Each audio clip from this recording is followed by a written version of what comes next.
So I've been kind of obsessed with an interview that came out in an Orthodox Jewish magazine called Mishpacha with a guy named Rabbi Moshe Indig. Now, Indig is the what's called an askan. He's like the political strategist for the Satmar Chassidim in New York City. And he endorsed Mamdani. And his explanation for why he endorsed Zoran Mamdani is really remarkable because it offers a kind of completely different way of thinking about Jewish politics from the kind of New York and American Jewish establishment, which is, depicted Zoran Mamdani as this grave threat. Now, Moshe Indig is not a progressive. He's not someone who agrees with Zoran Mamdani's worldview at all.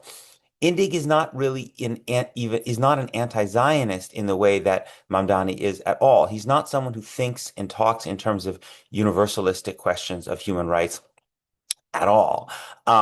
In fact, in the interview, Indig says maybe Mamdani is an anti-Semite, but he doesn't actually really care because Indig's understanding of politics is it's not anti-Zionist, but it's fundamentally non-Zionist, which is, what I mean is what's so remarkable about listening to this interview with this Hasidic rabbi who's in charge of kind of protecting the welfare of the Satmar Chassidim in New York is he fundamentally is not focused on, when he's thinking about Mamdani, on questions in Israel-Palestine at all. Fundamentally, what he's focused on is how to take care of people in his community.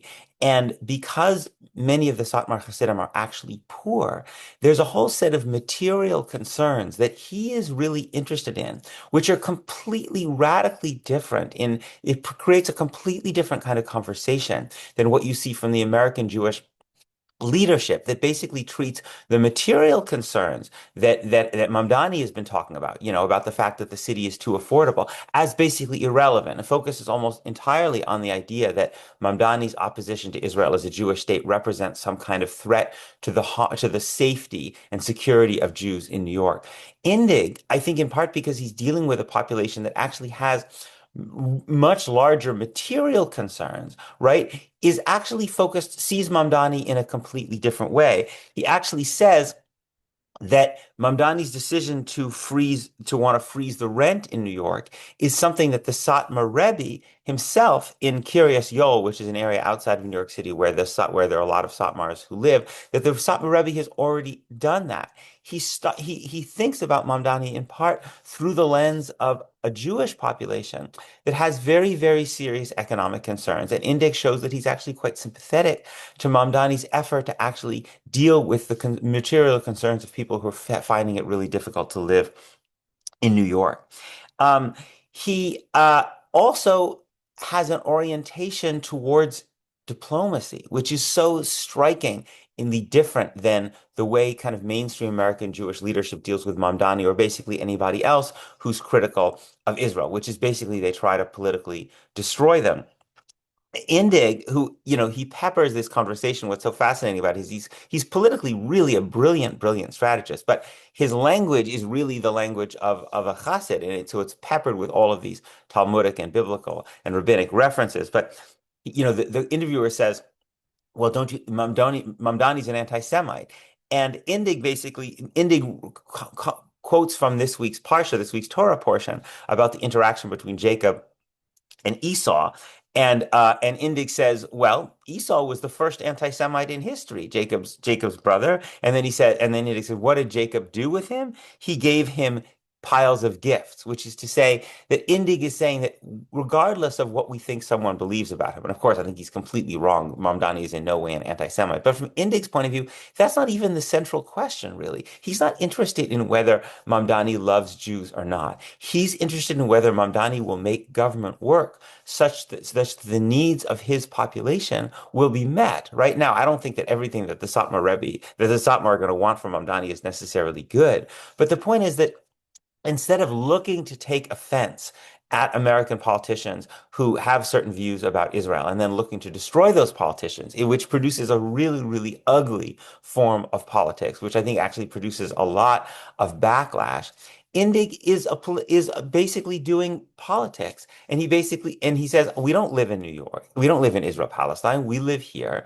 Mamdani is someone who we want to deal with in order to make sure that our community gets taken care of in our very material needs. And so why should we always look to be offended?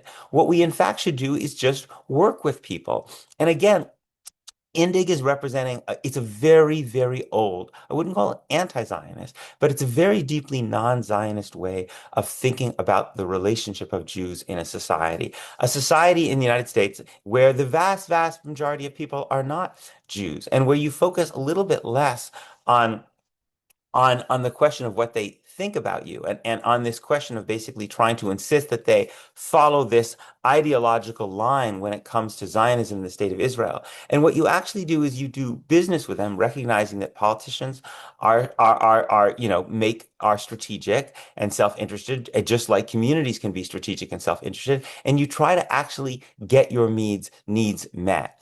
And so to me, it's a really, really remarkable example of a politics and a way of thinking about being Jewish, which is not progressive in the sense that someone like, I gravitate towards, in which you support Mamdani in large part because you actually support his view that all states should be based on the principle of equality under the law, but in which you don't try to go to war with politicians because you disagree with their view on Israel-Palestine. You actually think about what your community and what your people need, especially the most vulnerable one, and you root that in their lives here in New York, in the United States, not in debates about what's happening in Israel-Palestine. I really encourage people to read the interview. It's actually quite, I think, a remarkable political and Jewish document.